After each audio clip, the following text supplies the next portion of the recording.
স্ত্রী স্বামীর সাথে তর্ক করে স্বামীর কণ্ঠের চাইতে নিজের কণ্ঠকে উঁচু করে আর কিছু হোক বা না হোক ওই সংসারে কখনো শান্তি আসে না। আমার মা বোনেরা ভালো করে লিখে নেন, আপনি আপনার রূপ নিয়ে বড়াই করতে পারেন, আপনি আপনার সৌন্দর্য নিয়ে বড়াই করতে পারেন, কিন্তু স্বামীকে রেসপেক্ট করার গুণ আপনার ভেতরে নাই, মনে রাখবেন আপনার সংসারটা অশান্তির দাবানলে পৌঁছে যাবে। রহমত বরকত সব কিছু আল্লাহ তাআলা উঠিয়ে নেবেন।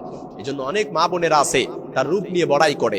আপনি রূপবতী হতে পারেন, আপনি প্রেমময় হতে পারেন, কিন্তু স্বামীকে রেসপেক্ট করার গুণ আপনার ভেতরে নাই।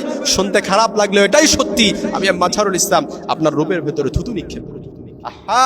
আমার মা বোনের এটা বুঝতেই চায় না যে স্বামী আল্লাহ তাআলা আপনাকে দান করেছেন, এই স্বামী এটা আপনার। তাকে রেসপেক্ট করতে শিখুন, তাকে নিজের করে আগলে রাখতে শিখুন।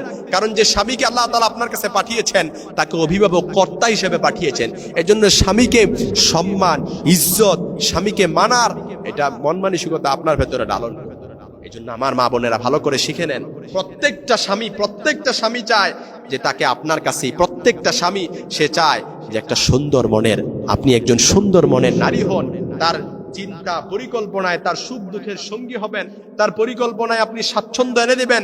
প্রত্যেকটা স্বামী চায় যে একজন সুন্দর মনের নারী তার স্ত্রী সে বিল্ড আপ করুক, এটা প্রত্যেকটা স্বামী চায়। এজন্য রাসূলের হাদিস, লা ইয়ানজুরুল্লাহু ইলা ইমরাতিন লা ইয়ানজুরুল্লাহা ইলা ইমরাতিন লা তাশকুরু লিজাওজিহা ওয়া হিয়া লা তাস্তাগনি আনহু, ওই স্ত্রীর দিকে, ওই নারীর দিকে আল্লাহ তাআলা কিয়ামতের ময়দানে ফিরেও তাকাবেন না যে নারী তার স্বামীর কৃতজ্ঞতা আদায় করে না। অথচ সে, অর্থাৎ ওই নারীর ভরণ পোষণ তার স্বামী দিচ্ছে, তবুও তার কৃতজ্ঞতা সে আদায় করে না। আমার মা বোনের অনেকেই দেখবেন পরপুরুষের প্রতি, অর্থাৎ পরপুরুষের কাছে খুব সুন্দর ভাষায় কথা বলে, কিন্তু স্বামীর সাথে কর্কশ ভাষায় কথা বলে। পরপুরুষের সাথে আপনি কর্কশ সুন্দর ভাষায় কথা বলেন, আপনি তাকে প্রলুব্ধ করার জন্য আপনি তাকে সুন্দর নরম স্বরে কথা বললেন। অথচ আল্লাহ তাআলা কোরআন আল কারীমে বলেছেন, ফালা তাখদানা বিল কওলি ফায়াতমা আল্লাযী ফি কলবিহি মারাদুন, তোমরা পরপুরুষের সঙ্গে আকর্ষণীয় ভঙ্গিতে কথা বলো না, যাতে যার অন্তরে বেদী রয়েছে সে প্রলুব্ধ হয়। কিন্তু আফসোস হলো এটাই সত্যি, অনেক মা বোনেরা আছে স্বামীকে কষ্ট দেন, স্বামীকে সম্মান দিয়ে চলতে, আমি স্বামীকে সম্মান দিয়ে চলতে জানেন না, স্বামীকে সম্মান দেন না, রেসপেক্ট দেন না। আপনি মনে রাখবেন, আপনি স্বামীর সাথে যে তর্ক করলেন, আপনি আপনার স্বামীর কণ্ঠের চাইতে নিজের কণ্ঠকে উঁচু করলেন, আপনি তো উঁচু করলেন না। যে স্বামী আপনার প্রতি কোন স্ত্রীর প্রতি অসন্তুষ্ট থাকে, তার জন্য আল্লাহ তাআলা, ওই নারীর জন্য আল্লাহ তাআলা জান্নাতকে হারাম করে দেন। কথাগুলো শুনতে খারাপ লাগলো, এটাই সত্যি। মনে রাখবেন, যে সকল মা বোনেরা শুনতেছেন, আপনাদের কাছে কথাগুলো হয়তো তিক্ত লাগবে, আমার কাছে হয়তো, আমাকে হয়তো অনেকের হয়তো রাগ গুসা করবেন আমার প্রতি, কিন্তু এটাই সত্যি, এটাই বাস্তবতা, ইটস আ রিয়ালিটি। যে স্বামী আল্লাহ তাআলা আপনাকে দিয়েছেন, আল্লাহ ছাড়া যদি কাউকে সিজদা দেওয়ার আদেশ থাকতো, প্রত্যেক নারীকে বলতো স্বামীর পায়ে সিজদায় লুটিয়ে পড়ো। লা ইয়ানজুরুল্লাহু ইলা ইমরাতিন লা তাশকুরু লিজাওজিহা ওয়া হিয়া লা তাস্তাগনি আনহু, অর্থাৎ যে স্বামী তার স্ত্রীর প্রতি অসন্তুষ্ট, ওই স্ত্রীর প্রতি আল্লাহ তাআলা কিয়ামতের ময়দানে ফিরেও তাকাবেন না।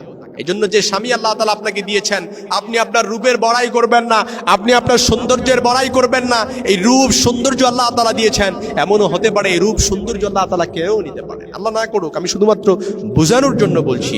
এই জন্য আমার মা বোনেরা স্বামীকে সম্মান করতে শিখুন, স্বামীকে রেসপেক্ট করতে শিখুন, স্বামীকে ভালোবাসতে শিখুন, স্বামীকে নিজের করে আগলে রাখতে শিখুন। স্বামী যেটা বলে সেটা আপনার কল্যাণের জন্য বলে। স্বামী যদি বলে আপনি ঘরের বাইরে যাবেন না, তাহলে মনে রাখবেন আপনার জন্য ঘরের বাইরে যাওয়া নিষিদ্ধ। স্বামী যদি বলে আপনি এটা করতে পারবেন না, তাহলে মনে রাখবেন এটা আপনার জন্য করা নিষিদ্ধ। কারণ এটা আল্লাহ তাআলা আপনার উপর অতিরিক্ত বোঝা চাপিয়ে দেয় নাই, আপনার কল্যাণের জন্য স্বামীকে আপনার অভিভাবক হিসেবে আল্লাহ তাআলা পাঠিয়ে দিয়েছেন। আর রিজালু কাওয়ামুনা আলান নিসা, এই জন্য আমার মা বোনেরা মনে রাখবেন, আপনার রূপ সৌন্দর্য এটা আজকে আছে, কালও থাকতে পারে, কিন্তু স্বামীকে রেসপেক্ট করেন না, কি হবে এই রূপ দিয়ে, কি হবে এই সৌন্দর্য দিয়ে, কি হবে এই ভরা যৌবন দিয়ে? আপনি আপনার স্বামীকে রেসপেক্ট করতেই জানেন না। আল্লাহ তাআলা আমাদের সকলকে সেই সমঝ দান করুন।